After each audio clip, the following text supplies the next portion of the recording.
Yes, people, and welcome to a brand new YouTube channel, Life Lessons with Leighton McMenemy. Now, honestly, I have no idea why I decided to set this channel up, but we're just going to go with it and see what happens. If you enjoy the content, please hit that subscribe button, and if you like what you've seen in the videos, don't forget to hit the thumbs up. Let's get into it. I think you already know what we're going to be talking about, and we're going to head and talk about different topics. One being mental health, another being health and well-being, and the final one which is about the COVID situation as well. So we're just going to talk in a bit of a detailed chat about your life, where you come from to where you are now. Yeah. So, how are you to start with? I'm alright, man. Yeah, How are you? good and not too bad. So, I just want you to go back to the start. So, what was your childhood like? What was your upbringing like? Pretty normal one, basic. Parents weren't together, but nothing traumatic as such. Just like a general every childhood. Yeah. Lived in a normal house, normal size, family environment. Yeah. Was there any hostility between family members or anything like that, which may have influenced or started anything in particular, or was it just? I wouldn't say so. No? No. I think when you're that young, what would I have been? 5, 6 maybe. You're not wise, you know what I mean? Yeah. Things won't go over your head that you don't realise till you're maybe older. But no, it's just a normal everyday kid, football, school, Yeah. things like that. Nothing traumatic as a child really. Okay. So, from that, so obviously having a good childhood and everything was going to plan, where did this side of you come from? Where did you think it triggered from? What was the initial? See, this is where it gets weird. You know, with most people, it's like a traumatic event as such, you know what I mean? Yeah. Like one thing is usually the trigger. You know what I mean? If you spoke to most people about it, they'd say, that's the moment that it happened, you know what I mean? Yeah. Well, mine was probably about 16, I'd say.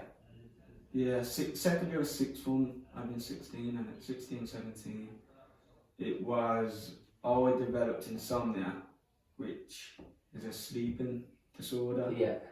And then it was kind of gradually disintegrating my sleep was, which was then leading to the mental health getting worse and worse and worse as such. If you know what I mean? Yeah. Because people don't realise how important sleep is. Yeah. You know what I mean? Like, it's the biggest factor that people just take for granted. You know what I mean? Yeah, of course. People don't realise how important a genuine good sleep is.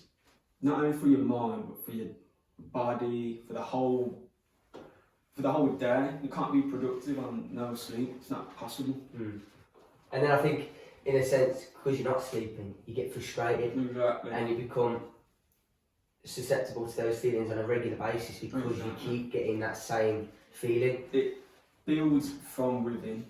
You know what I mean? So when you're not sleeping, everything becomes negative. When you wake up, you're tired, and then because you're tired, you don't want to do anything, and then because you're not doing anything, your mental health is just getting worse and worse and worse and worse. It's a vicious cycle when you're not sleeping as such. Yeah. For me, that's where it all started. It was about 16, 17, and it was probably about 5 months where it was, because I'd get in, let's say, from sixth form or whatever, I'd sleep at 5 AM, 6 AM, and have to get up for school at 7, 8, and it got to the point where I was missing lessons. Anyone that is watching this that went sixth form with me knows like how bad my attendance was. But obviously everyone that was there just thought it was being late as such, you know what I mean? Yeah. And so, obviously the main issue there is the insomnia and the sleeping side. So what would your sleeping pattern be like? So what would your sleep setting be like if you were to back then? Oh, bro. Just try and explain to us and the viewers what your night's sleep would consist of. 2 hours, I'd say, maximum. Yeah. Maximum, yeah. But it would be typical, you come home, shower, you have dinner, all of that malarkey, chill out, do whatever you do. And then it would be 9, 10 o'clock, you know, when you just gradually wind down as such. Yeah, yeah. I'd do all of that, I'd try and wind down, relax, do everything that people would tell you. I mean, Yeah. just don't go on your phone, do this, do that, but it almost wasn't possible. So then I'd wind down, everything was off, and I'd just be laying in bed. Yeah. But you know, like when you lie in bed, gradually you feel yourself going, don't you? Like, Yeah. No matter if you lay there 10 minutes or an hour, you feel yourself, mine never happened, ever happened. But in those periods, what were you thinking? So is there certain thoughts that are going through your head when you're trying to get to sleep? Are you dwelling on things that might have happened in the day or in this week? What are the things that are going through your head to keep you or prevent you from It's sleeping? frustration. Yeah. Like you almost beat yourself up because you can't sleep. Yeah. You know what I mean? But then, so the frustration builds up within yourself, and then you start to just take it out on yourself. Yeah. Instead of just, now I look back and think, if I just realised it earlier, it could have been sorted. But what people don't realise with any mental health problems, it's so much easier later on to say, how didn't I see the signs back then, you know what I mean? So it's, now I look back and think I should have done this, I should have done that. But when you're first developing it, you're oblivious to it. Yeah, you've got no idea what's going on. You just think you're having a few bad days or you're just going through a period. But if anyone's watching and they are going through the same, go to the doctors. Go to the doctors.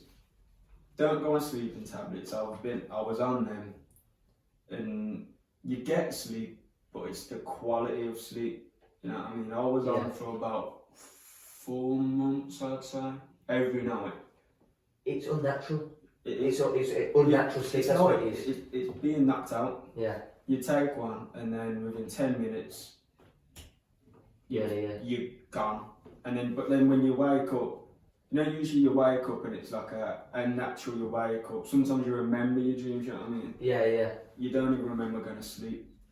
No.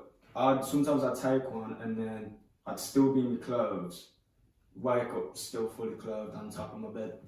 But it'd be, I don't know, 10 AM the next day. Yeah. And you're just like, what the fuck's happened? Mm. Can I swear? Yeah.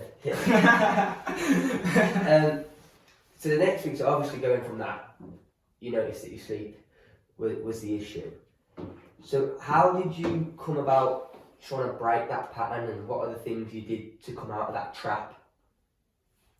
Well, did you talk to anybody in particular, or what was the process of you thinking, right, okay, this isn't right, I need to sort this out? Well, the sleeping caused the depression and anxiety and stuff like that.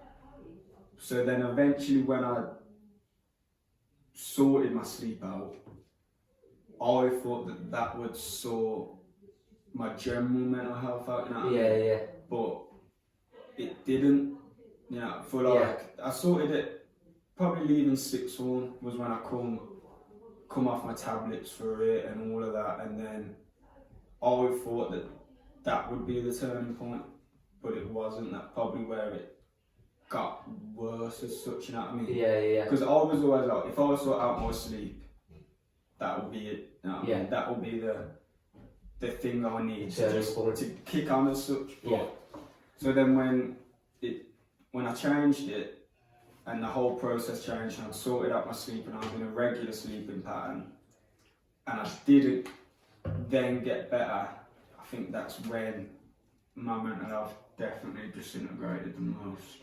Yeah. By my own, So, obviously, you understanding that situation, what was the actual trigger for you to change?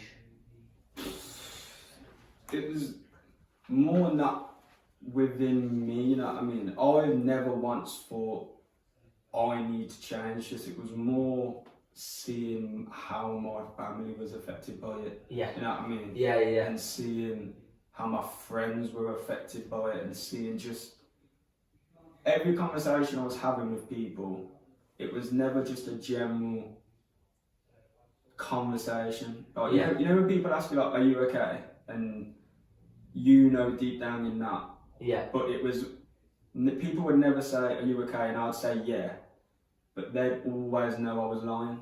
Yeah, yeah. You know what I mean? Yeah. It was never, if I responded with, "Yeah, I'm fine," it was never just, that was it, you know what I mean? It was always, There's always more. "I can tell you're not," or "I just feel like you're not, talk to me." And then that's when I thought, every conversation I'm having is negative about me.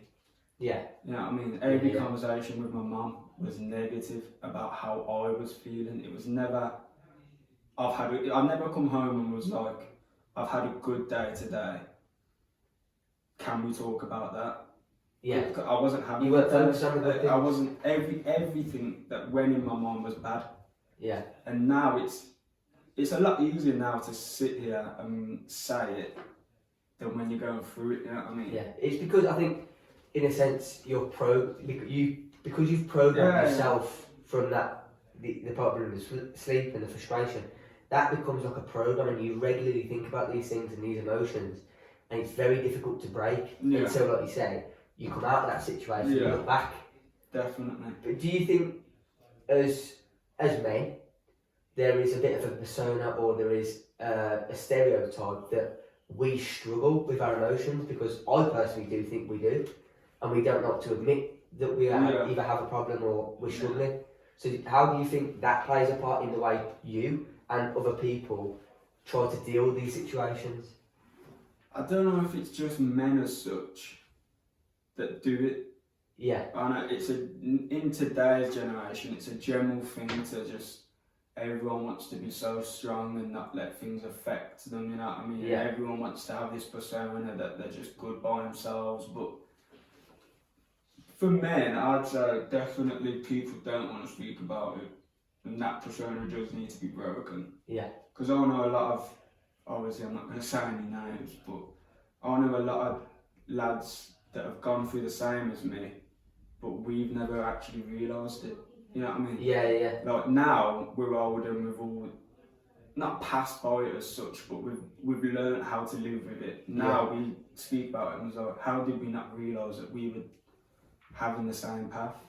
Yeah. But then there's a lot of lads I know that were there for me during that time that understood it because they had similar problems as such. So it's easy now to sit here and say that I should have been more open, but when you're actually going through it, it's so hard as such to be open. You know what I mean? Yeah, yeah. Because you don't willingly want to speak.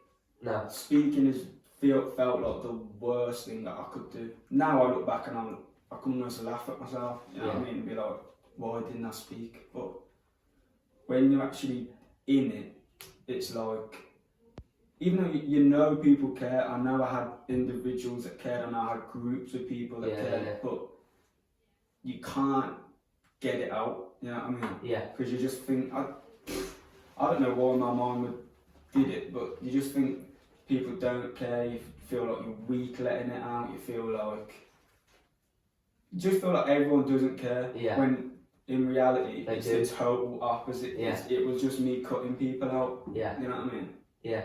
And I think that is the issue with people, and I think it's very difficult for people on the outside. So if someone's looking at you, understanding, but they know that, and they can sense that there's an issue, but it's very difficult to be in their shoes because you haven't experienced it. Yeah. And so I think that is another factor that does limit people, because if we could all put ourselves in the same situation, we'd all be talking about it. That's the thing.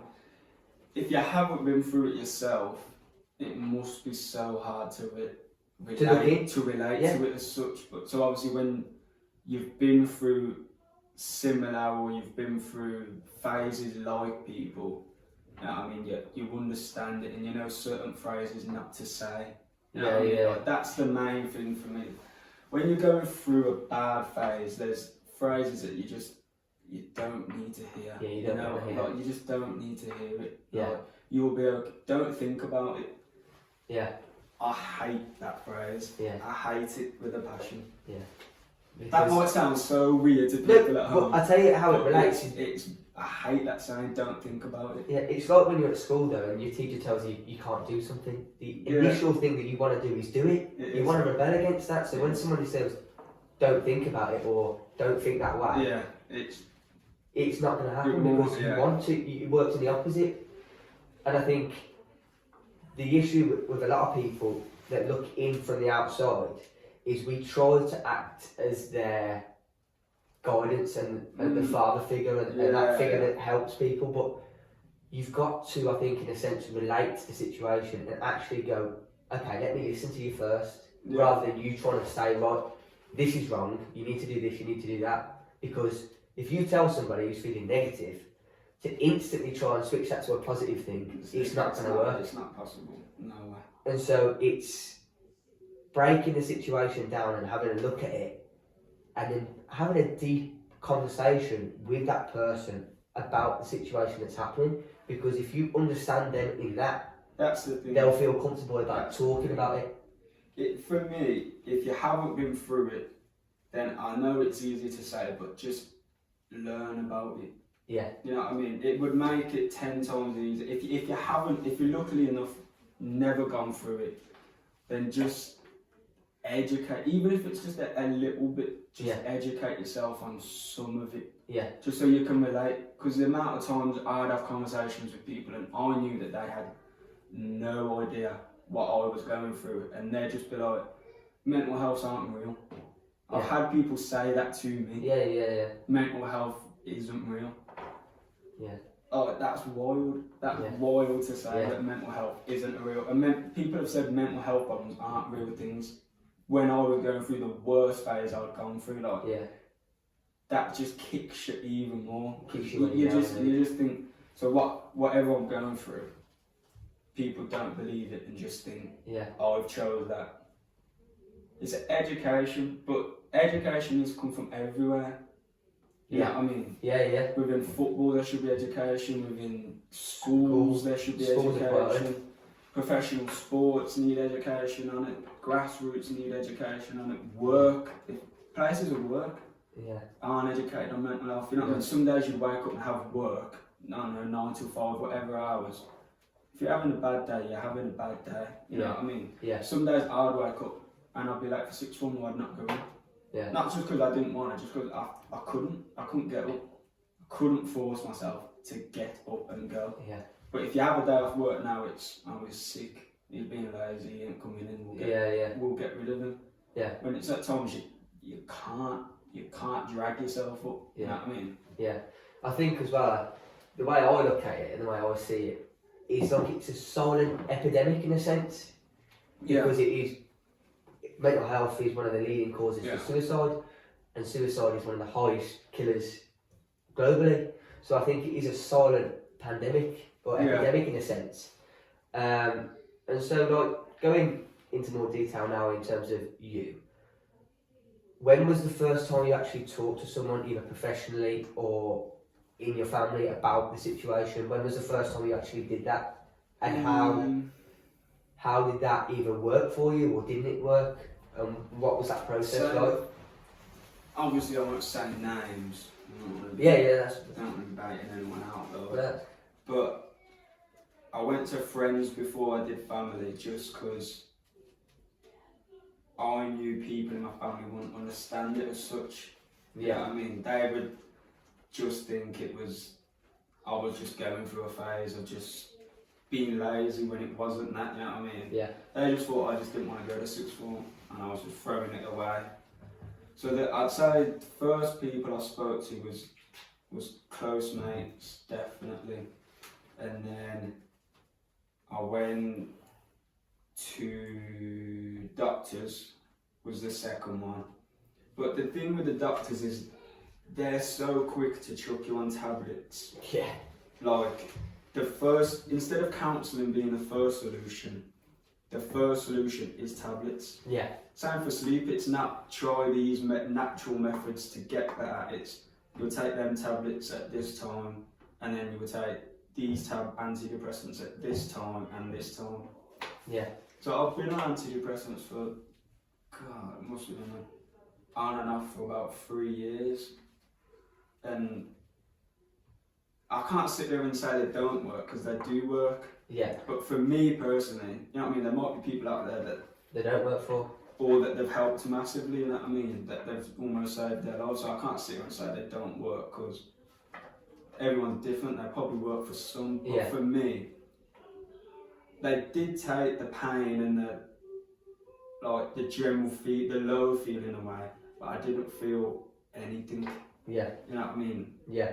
I didn't feel sad, I didn't feel upset, I didn't feel hurt, which was good, which is almost what they're meant to do, you know what I mean? But then I didn't feel happy, I never felt excited, I never felt love as such. Everything was just... It takes the emotion it was away. I was numb, would be the best word to say it, is I was numb to everything, which is what I suppose I needed to get rid of it, but then I could never get properly better if I didn't feel emotion. Yeah. You know what I mean? Yeah. Because even though I wasn't feeling down, I was never feeling up. I was constantly that. You know what I mean? Yeah. But I wouldn't get excited for anything. Even if there was something planned, there was a party planned, there was anything planned. You know, usually like... You know, like you come out of that shower and you're like, I'm going out now. Or I'm going to it, whatever it is. You're always excited. Yeah. It was never that. It's just another thing to do. Get out of the shower, I'm going to that. Yeah. Sit there, you know, I'd have a face like a slapped ass. Yeah. Because I just couldn't. Do you think, obviously, with the medication, and like you say, people go to doctors. So you said earlier about recommending people to go to the doctors. Yeah. So what do you think they should do in terms of, right, so if I've got this issue and I'm struggling and I go to see a doctor and the first thing he does is what you just said, like, they'll offer you tablets or they'll offer you sleeping pills, all this kind of stuff. How do you think they can go about it? Do you think that it can be done naturally and without these other things that they're trying to do? Do you think it can be in our power that you can actually do this naturally and on your own? Or do you think people need these things? Nah, 100% you can do it yourself. 100%, 100%.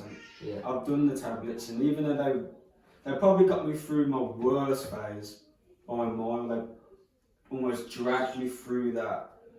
But I had to go through a lot of bad times on them to then naturally do it. So if I could look back now and talk to go back in the past, let's say, and talk to myself there, I'd just say it's not gonna last forever. And that's the key thing. Like, I know it's easy now sat here to say it, but when you're going through it, it is just key to remember your mental health never just goes like that. You know what I mean? You never just wake up one day and it's a process. Yeah, you never just wake up and you're like, oh my god, I'm good now. That's impossible. You know what I mean? It could be there forever, but it's reducing the bad days, so you're having more good days and less bad days. I was having, every day was a bad day, Monday to Sunday, including the Monday after, it was all bad. There was never ever positivity, where now it would be, I might have a few bad days a month. You know what I mean?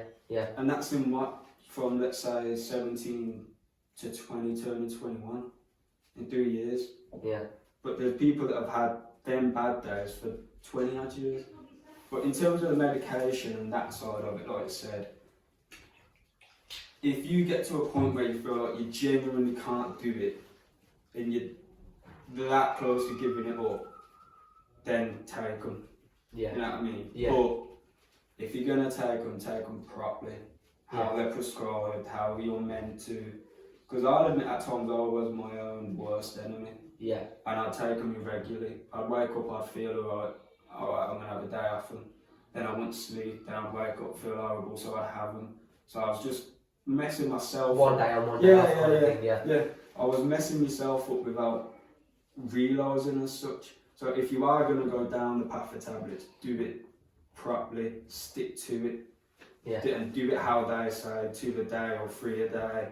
Don't just take it when you feel bad as such, because that will just make it worse. A lot worse, definitely. But for me, I would go natural. As hard as it would be, and as hard as it is, it's just the best way. And it builds you. You know what I mean? It builds you as a person. It builds your mind. As weird as that is, because once you've gone through it, the worst, you can almost say to yourself, I never want to go back to that place that I was in. You got to think your brain is a sponge. That's how I like to think of it now.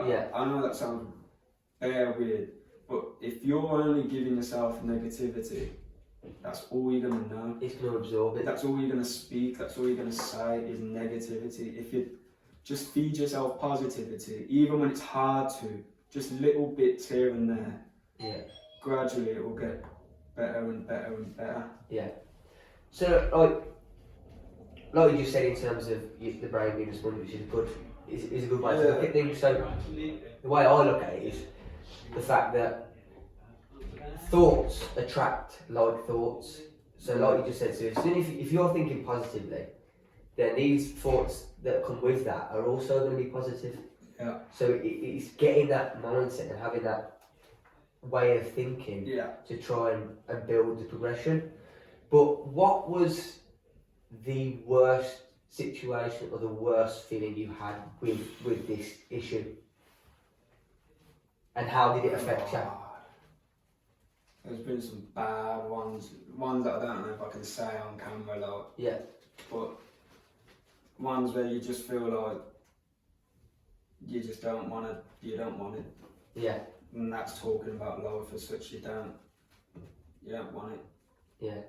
To the point where you'd give it up just to not feel how you feel. You know what I mean? Now I look back, now I can sit here and say, to even say that I felt like that hurts me now. You know what I mean? But then I know how I felt then, so I know why I felt like that. Like, it's weird, like sometimes you just feel that bad and just nothing's gonna ever get better, that you'd happily give it up to not feel that way. You know what I mean? But if you ever get to that point, you've just always got to remember that it will get better. It will. You know what I mean? Like, now I can sit here and say it, but if anyone's at that point, just never ever ever give up and speak. Like, now I know it's hard to speak, but now I can happily say, when I first spoke to a family member and then a professional, that was probably the point that it gradually got better. You know? For me, that would be the turning point, was when I went to the doctors and I changed doctors, because one was obviously saying have the tablets, and then I went in, said they're not helping, changed doctor, can't remember her name, it was a Mrs. And she basically became my counsellor. So instead of doing proper counselling, you know what I mean, through a company, either through the NHS or through private, I would just book in a doctor's appointment and see her for an hour every week. Which probably shouldn't have done. Probably, you know what I mean, if I could give someone else advice, it would be go and have proper, genuine counselling. You know what I mean? And I wouldn't do it through the NHS, even though that's free. Because if you're genuinely at the point where you are giving up, the NHS take too long with it. You know what I mean? You have to wait for it all to be scheduled and just pay the money. Obviously some people can't, but if you can afford it, just pay the money and go private. Definitely, 100%. I know people that do have private counselling that have helped them as well.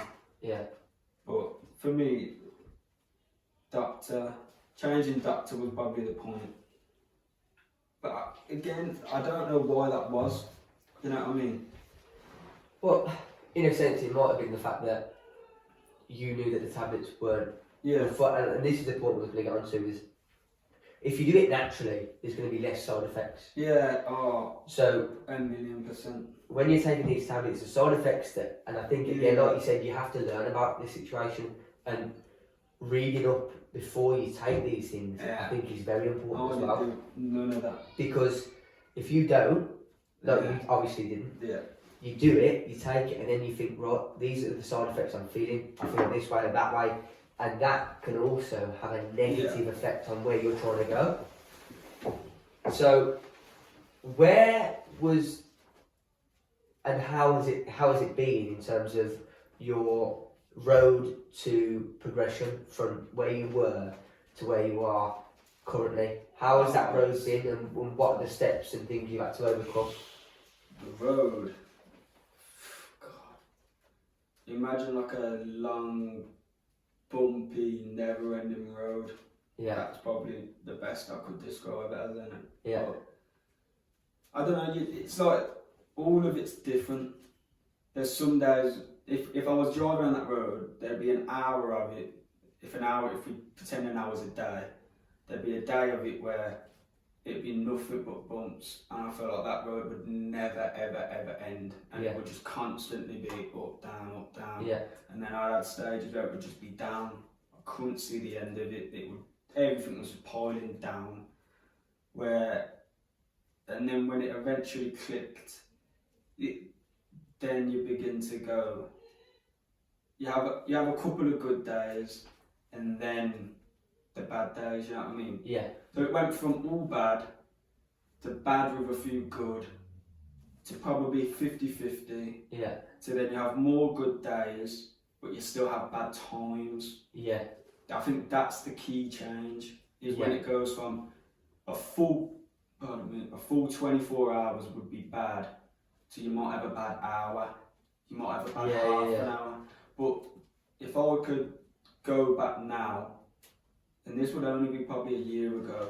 Excuse me. Probably be a year or a year and a half ago, I'd say to myself or to anyone, don't let a bad hour ruin a bad 24 hours. Yeah. Don't let a bad 10 minutes ruin 24 hours. Yeah. Because that's the thing. Even now, I'm worse for something will happen like that, and that'll be my whole day. I'll be in a bad mood the whole day. Something happens at work, something happens elsewhere. I have an argument with someone. Yeah. That's it. The 24 hours is ruined. Which is now I'm probably 10 times better for than I was before. Is that not every day is going to be a sound, perfect day. You know what I mean? It's probably not possible. But just because something happens in a day, for 10 minutes, 20 minutes, an hour, 2 hours, just get by it, go through it, and then just carry on with your day. You know what I mean? Yeah. And so, what were the types of things and the coping mechanisms that you used? Was it using music? Because I know a lot of people that spoke to use music as a coping mechanism. It's weird you say that, and other things, some people like to write to-do lists or daily goals, all this kind of stuff. So what were your kind of coping mechanisms from on that period of, on that transition of trying to grow? I'm the come up, Yeah. See, when you're going through it, your music, my whole music taste changed. Even music I was listening to back then was negative music.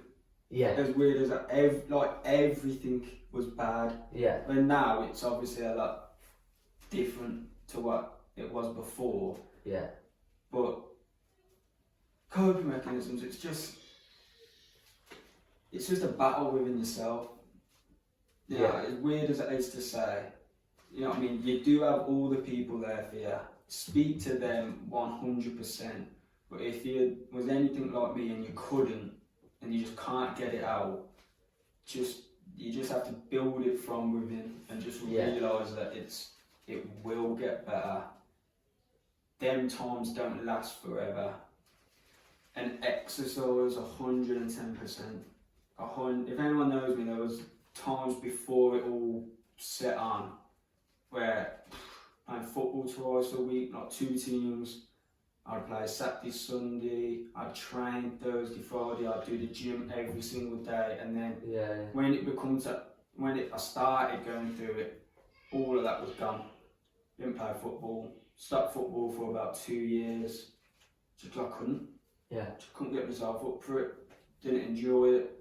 But if you can, exercise programs, just you almost need to plan your way through it. Yeah. Which is hard because it's so hectic when you're going through it. Yeah. But if you just try and get some structure into your life, then that will definitely help you get through it.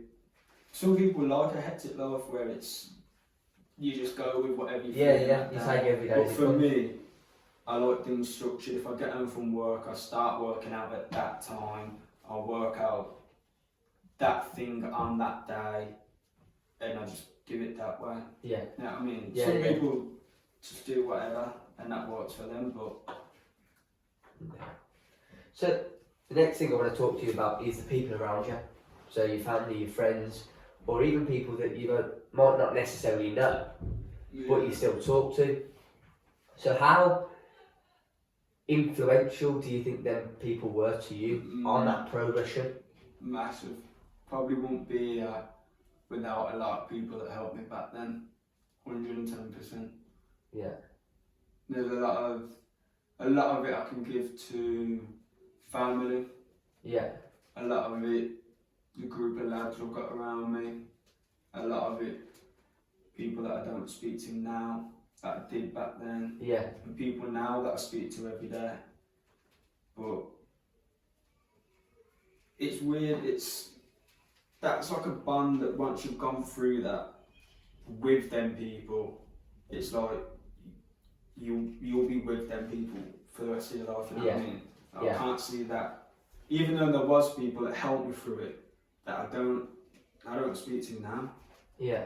You know what I mean? But that's no negativity. I don't ever wish anything bad because they helped me almost be alive now as such. But the main thing is to just realise there is people around you, but the only way you're going to do it is from within.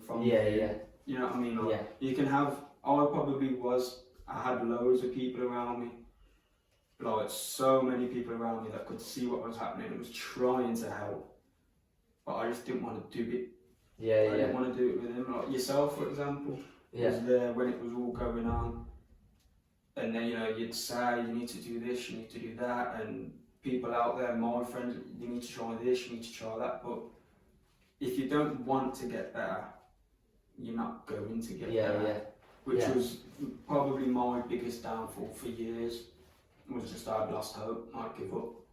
I didn't want to get better, I couldn't see myself getting better. But if anyone's going through that and they're at that point where they can't see it getting better, eventually it's just a spark where just one day you'll just think, oh, I can't carry on living like this. Because either I won't be living or I'm just going to throw my life away. And how do you, because obviously it's difficult for some people, and each person that you speak to, a different friend, has a different perspective on the situation. So how did you react to obviously certain feedback from other people, whether you agree with it or disagree with it? How did you kind of structure your way of progression to yourself and the things that you could do personally, but to the information that you were being given from other people? How do you feel that affected you? I always appreciate, now I look back and I always appreciate anything anyone ever told me, you know what I mean? I'm always grateful for anything that anyone ever tried to help me with or teach me or show me. But I was just cancelling it out because I didn't want to know. But then, it might sound so bad to say, but on the opposite hand, people were telling me to do the wrong things.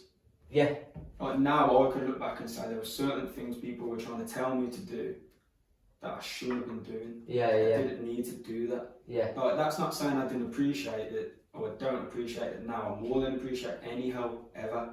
But was it the right thing? Was it the right advice for me? Probably not. You know what I mean? I probably didn't need that. You know what I mean? Like We'll go back to that phrase, don't think about it. Yeah. Like, the amount of people that would just say to me, you just need to not think about it, you need to focus on this. Whatever is in your head isn't real. Yeah. But now I can sit here and smile and laugh at it. Yeah. But back then, that's what really kicked me. You know what I mean? Yeah, yeah. Really put me down even more, was people trying to tell me what I was going through was just fake. Like, I know what I was going through was in my own mind. Yeah. But people were just saying, just control it. Almost like, just put it on a lead as such. I Yeah. can walk it like a dog, you know? Yeah, just yeah. put it on a lead and control it. Like, it's not that easy Yeah. to do. And then eventually when you get through it, like now you can control it as such. Your coping mechanisms are a lot better. So if you are going through it, that's definitely fine. It's not overcoming it as such, because you're never going to overcome it. It's learning to live with it. Yeah, and deal with it. And dealing with it is the biggest thing. Because when them thoughts, we'll go back to when them thoughts first came, I'd never felt like that. I never felt as low as that. I didn't know what to do. I didn't know how to act. I didn't know how to speak to anyone. And then now I'm better. If I ever do feel down as such, there's ways through my doctor, through research, through friends, through me. I know what I need to do. If I feel down, have some exercise. Yeah. See people, see friends, see family, go out and do things. Or it's easy as having a shower, jumping into bed, putting a film on, and having some me time. Because all I was doing was me time 24/7. But I probably didn't need that. Yeah. You know what I mean? Yeah. Because I didn't want to see people, because I didn't want them to see, well, one, probably how rough I looked. Yeah. But look at me and think, you're not you. Yeah. You know what I mean? Like, you're not the Elliott I know, or the Elliott I know. Yeah. Because I wasn't for years. And I think, like, when I did my own research about mental health and the depression side of it, the main thing I learned was the fact that, and we get told it by our friends, and I'm sure you've had the same thing, is occupy yourself, do this, do that, do different things. But in a sense, do you think when people tell you that, and you look at that, I think we ignore the actual problem itself. Yeah. We occupy ourselves to the point where we're not bothered about it. Definitely. So when we get home on the night, or we come back from work, the problem's still there. We haven't tackled it yet. Yeah. So how do you think the importance, and what importance do you think you get from professionals compared to other people that you probably talk to? Is it the help you need from them? It's two separate things, you know what I mean? Your friends understand you, I would say, a lot more than a professional.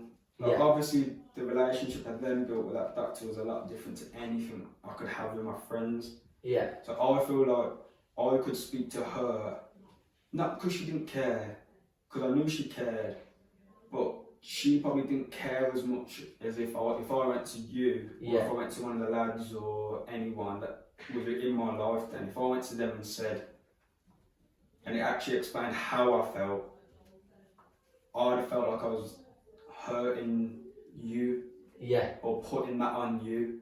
It would have been a lot to deal with at our age. Yeah, it's a catch-22. Exactly, yeah. If at 16, 17, I come to you and said how I felt, which would have been, I feel like I don't want to be alive.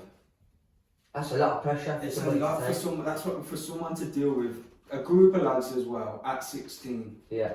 Like, we didn't know it. We didn't know what was going on. We just had the same routine. You play football over lunchtime and you drink on a weekend. That's like, that was it. So you think that was a struggle in terms of, obviously, like you just said, so for you telling a doctor or telling a professional who works in that industry and gets it on a regular basis, rather than telling somebody that you know? Because I knew that was her job. Yeah. And she had a solution. She knew deep down what she thought was better. She gets paid for that. You know what I mean, bro? Like, she would have got peas a year to help people like me. Yeah. But I knew my friends had probably got advice for me, and I'd be forever grateful for it. And I'm sure most of the advice helped me. Yeah. But it probably goes back to that persona of men. Yeah. Because a lot of people that I spoke to about it then it would have been a few lads. Yeah. It's not. I don't know if that's making me sound bad, dog. But it's easier to talk to girls about that such. Yeah. About that thing. I agree. I think it is because shit with it. it is what it is, but you're not wrong. I think it is easier for someone like me or you, and a male figure, to talk to somebody that has a bit more emotional attachment and emotional understanding. I can't say that about all the lads though. No. I'm not sitting here slagging the boys off at all. You know what I mean? I can't thank them enough for what they helped me get through completely. But I know some males understand it a lot more than certain individuals. Yeah. And that's no shade on the males that don't, because they might not have been through it themselves. They might not know the difficulties. So I'm not saying that they're bad for that. Because before I had it, I would have just been the same. You know what I mean? But in a sense, they're not going to know because they haven't been taught about it. Exactly.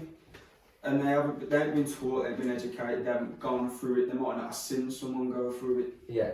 Like, not seen someone go through it, but been open with someone that's gone through it. Yeah. You know what I mean? Where I know that there's selective lads I can message, pardon me, that will genuinely understand it and will relate to how I feel and will know what to say. Where I know that there's certain lads that if I messaged, I'd get the, not man up, that's the wrong word.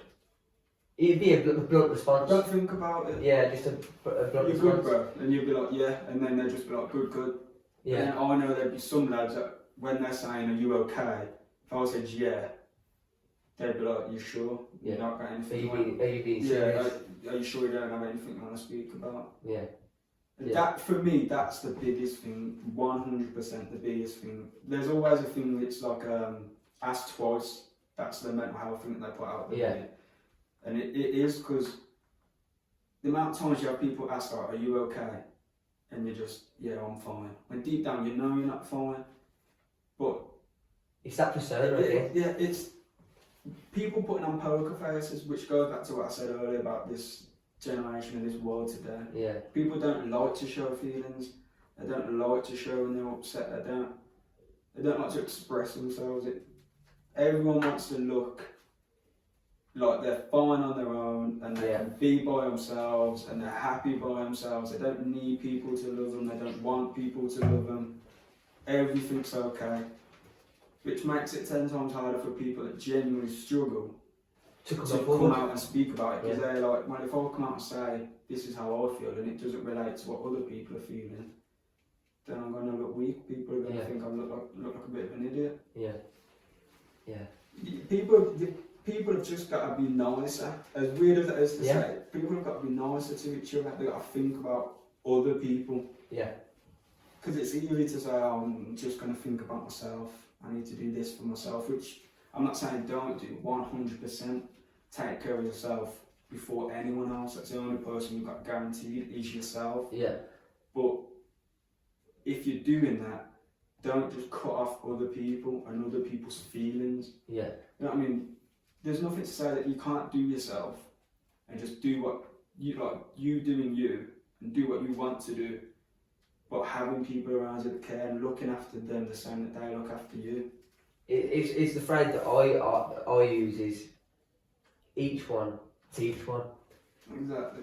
So if you're in that situation, you're struggling, talk to somebody, mate. Because when people talk to me about certain things, I like to learn from it. So it teaches me to go and do things, to go and research, to go and delve deeper into the situation. Exactly.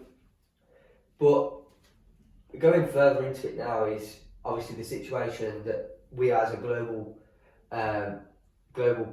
universe and whatever it is and the way we're dealing with things at the moment, this COVID situation. How have you adapted to that scenario? So the both lockdowns that we've had, how have you tried to maintain what you've been doing, the progression that you're trying to achieve, and what are the things you've been doing to make that happen?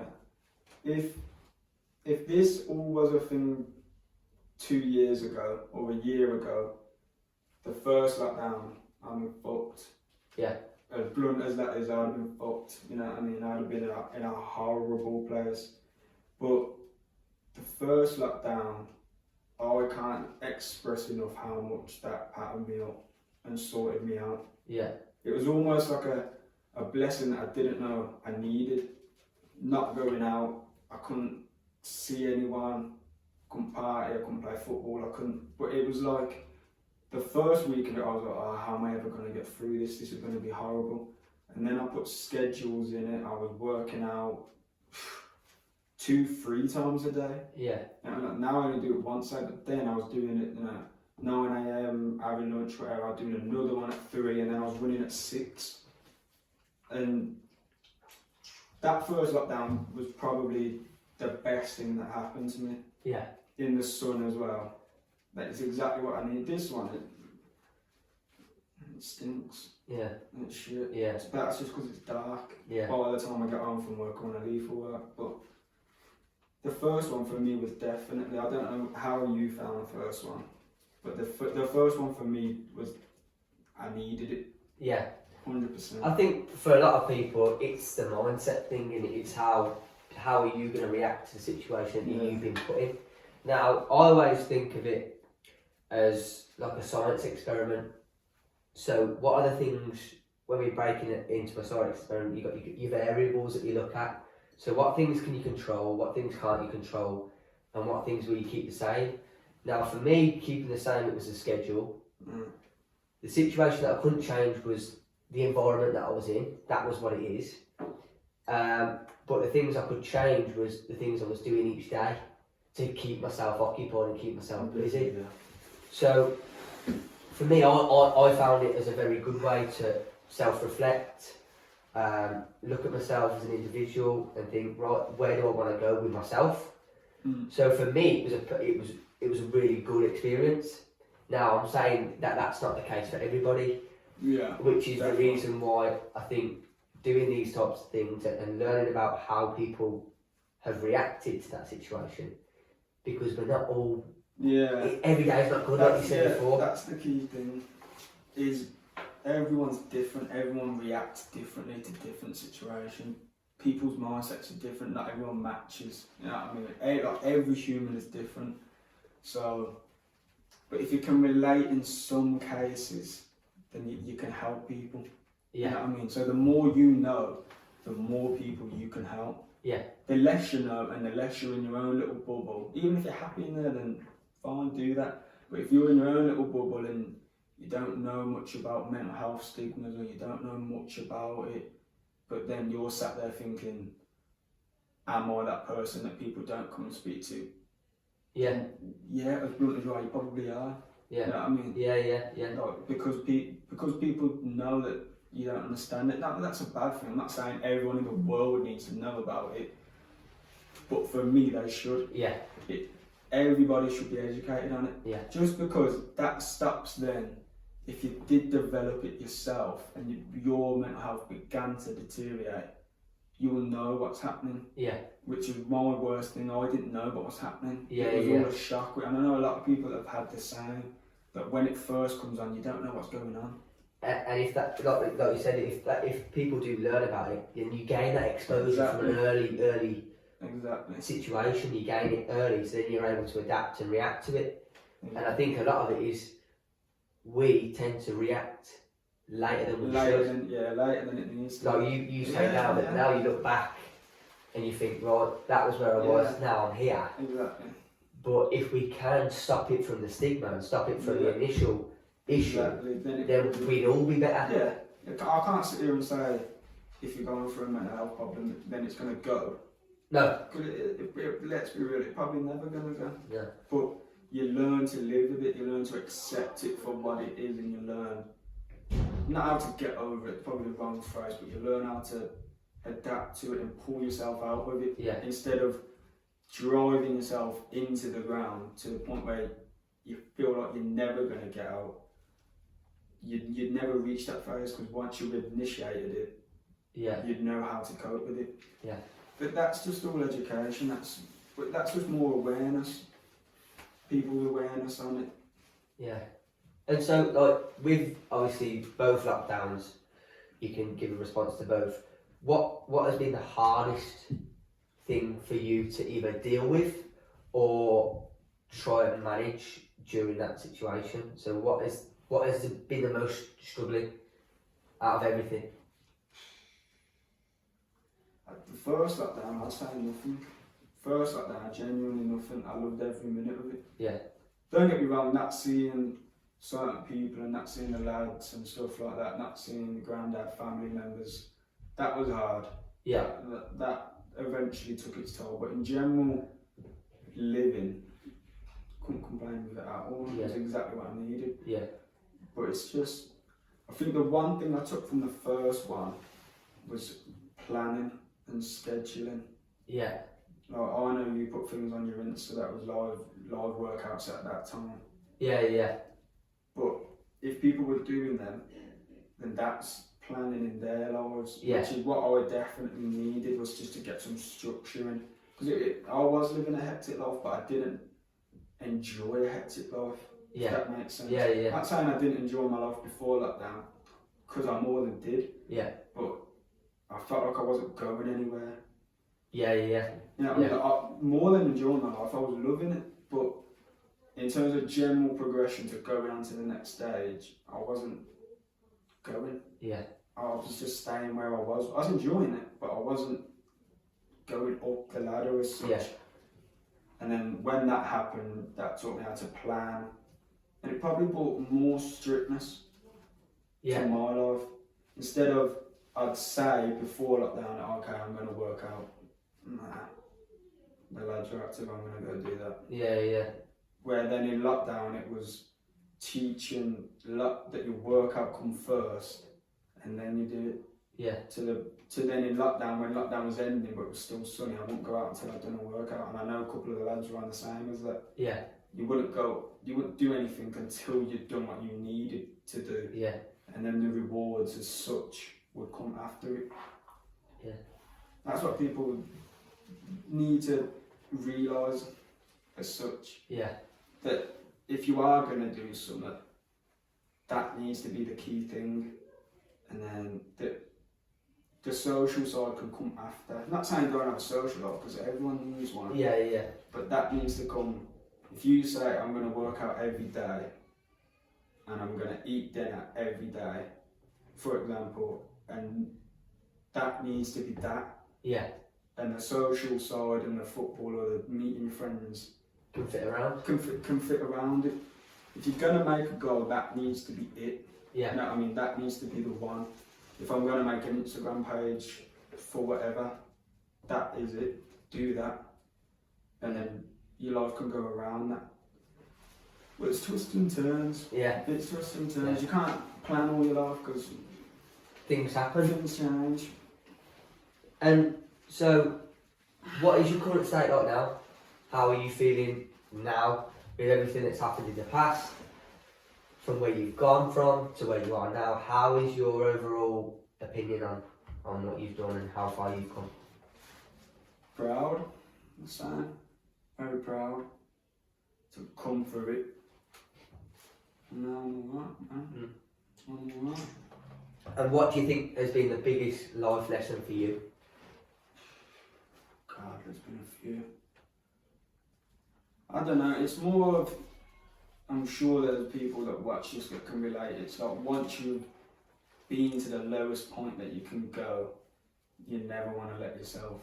That's almost a fear now. Yeah. You know what I mean? Like, I know how I've felt before, like the lowest point. So you don't live in fear. I'm not scared of it because I know I've done it once. I know I could do it again if I ever come to that. Yeah. But it's like, I know how bad it is when I'm there, so I won't let myself get to that. If I ever felt myself going towards that, I'd know what to do now to not go there. You know what I mean? Yeah. It's just all lessons. Yeah. You just got to learn.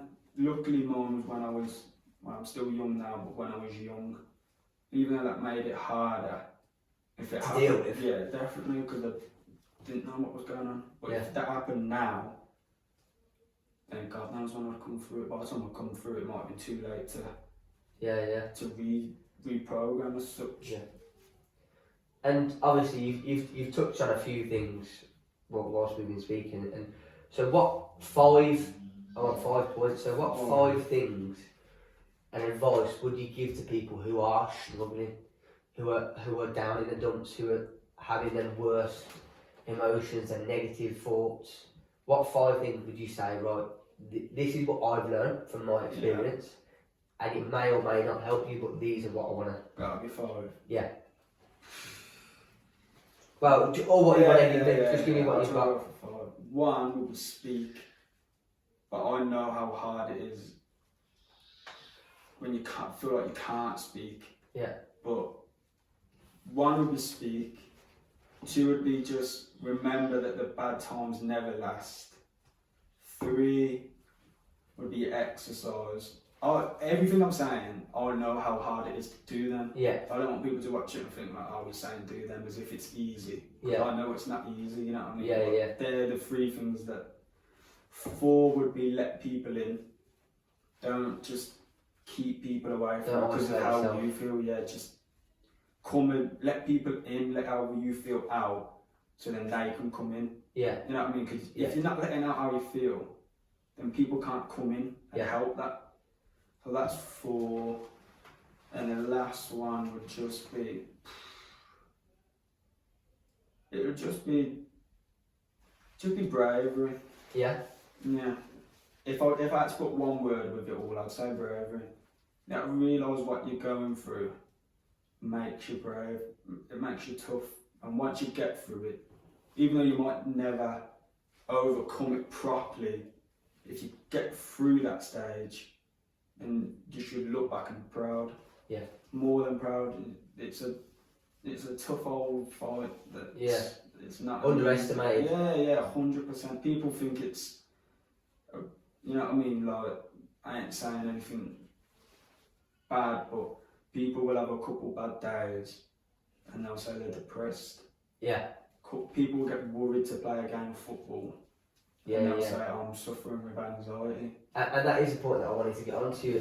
Do you think, because I've seen a lot of people do it, and I've seen a lot of people say things, do you think the word mental health issues and depression, anxiety is thrown about too much? Because the way I see it is the people that actually have these issues, they don't want to say anything. Yeah, and the people that do, glad you said that, and the people that do, I think, not in all circumstances, but they are either attention seeking or they are trying to make out a situation is worse, but it's not actually as bad as it is.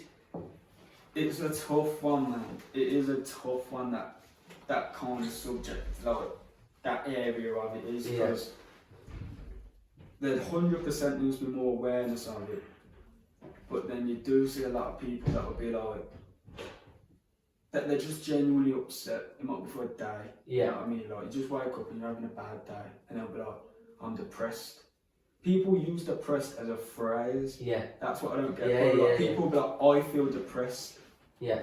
Like, you don't feel depressed. Depressed is the problem. Yeah. Depressed is the genuine health problem. Yeah. But you don't feel depressed, you feel upset, which leads to that. Or, you know what I mean? You can feel anxious of such.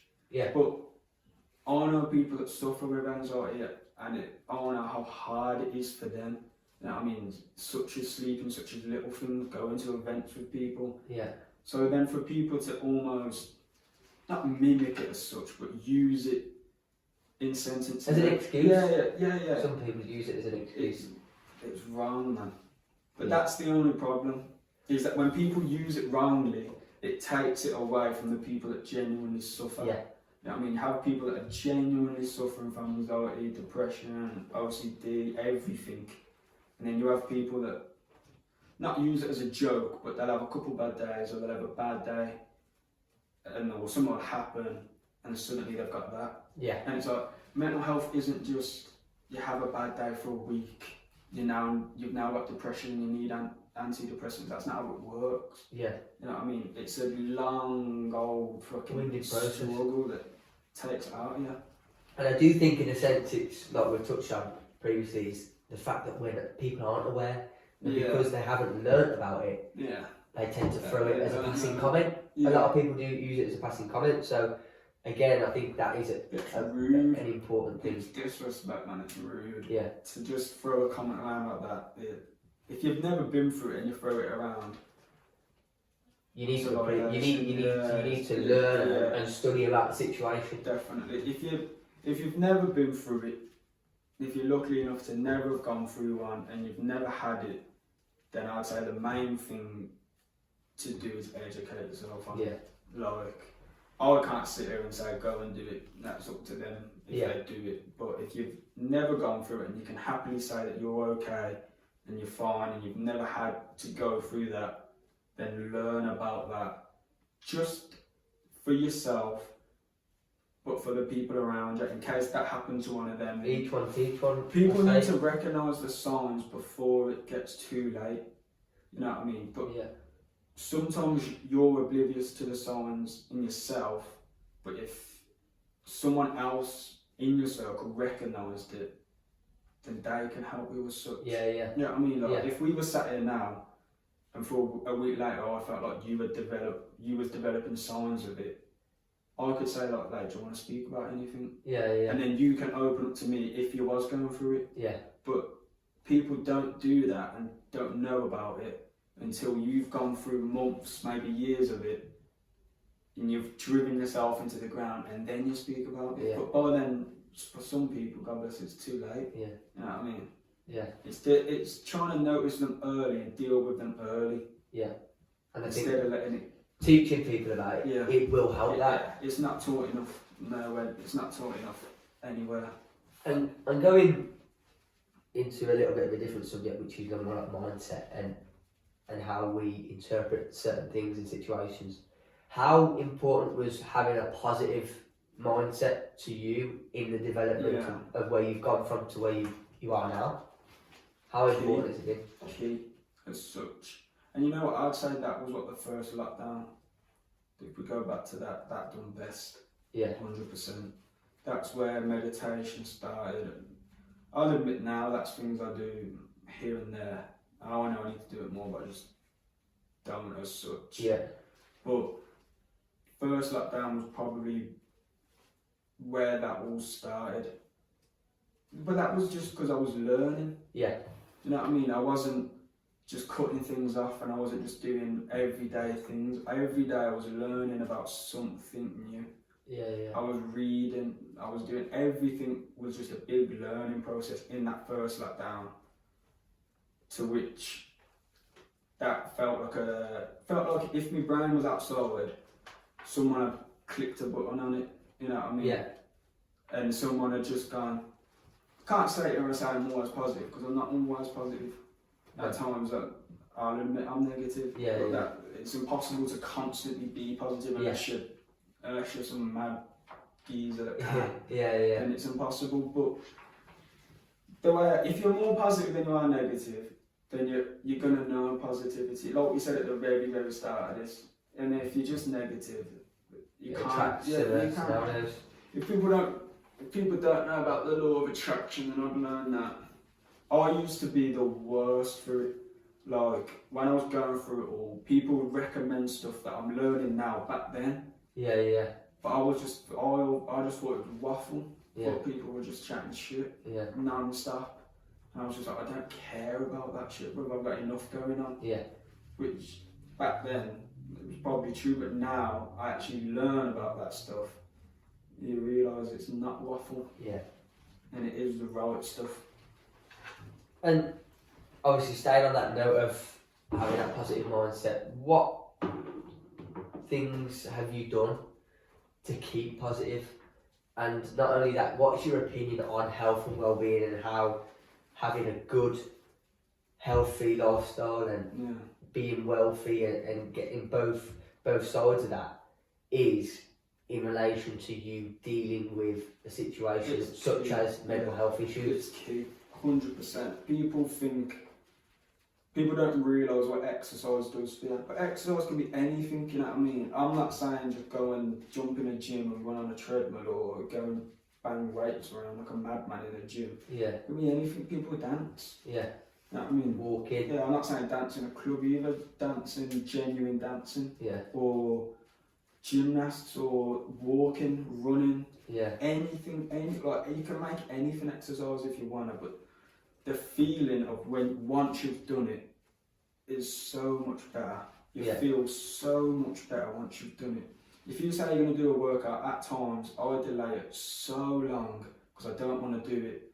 Then once I've done it, that's my day made. yeah, yeah, And if I delay it up until 10 a.m, then if I finish it at 11:30, I feel like a different person at 11:30. yeah.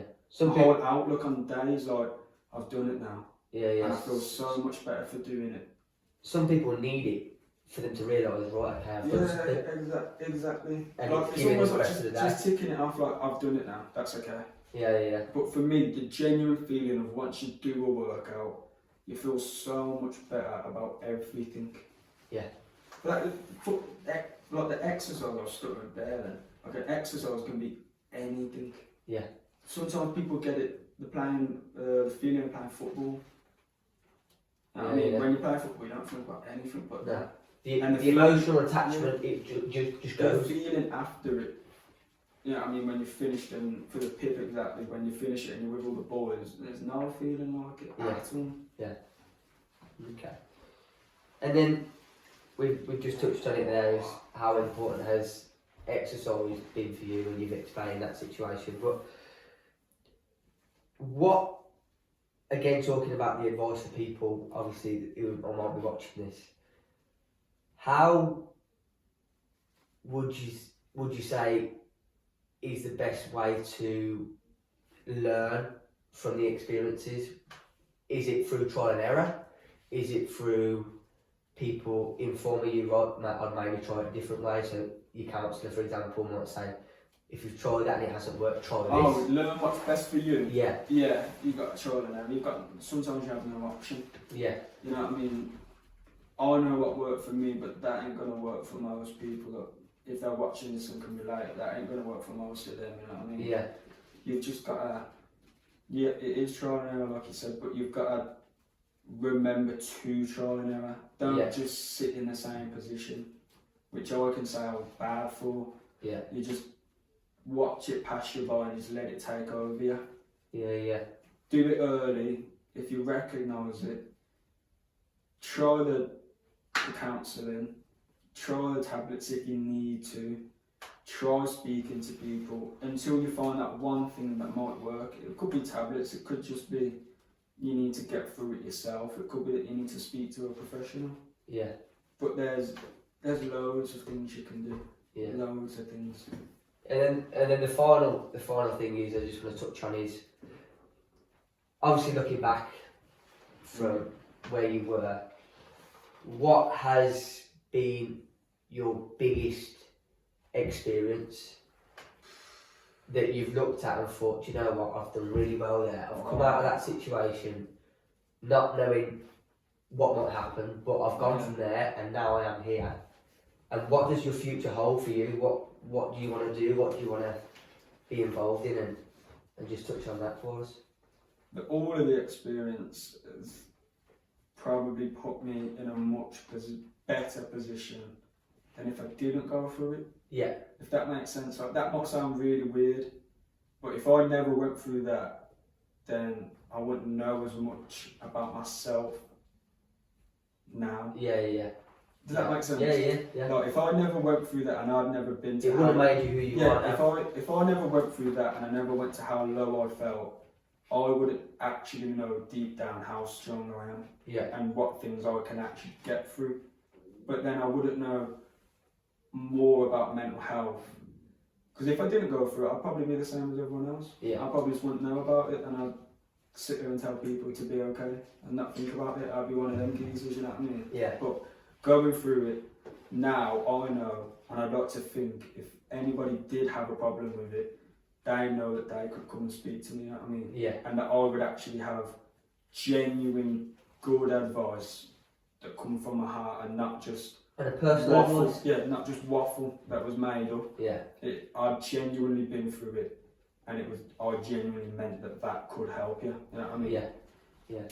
And so, lastly, for those that might watch this and try and learn from this experience, what would you say to those that are struggling, and just finally touch on how important it is to speak out and actually understand that this is a serious issue and it's not appreciated enough? So just touch on... Seek help, speak, and let people in 110%. 110%. That's one thing. If I could go back, I'd change. Cutting people out, even though it's so hard, and I know if anyone's watching this and they can relate, they'll know what I'm saying, or if anyone's watching it and going through it, they'll know as well. Yeah. It is impossible at times to speak, like it genuinely is. And people around me that were with me when I was going through it know how much I couldn't speak. But you just have to try and let it out. Realise who's there for you. Realise there is help. Realise there's people that do care. And just realise that your life's worse than it. Because you're not going to feel like that forever, you know what I mean? Yeah. It will get better. Things always get better.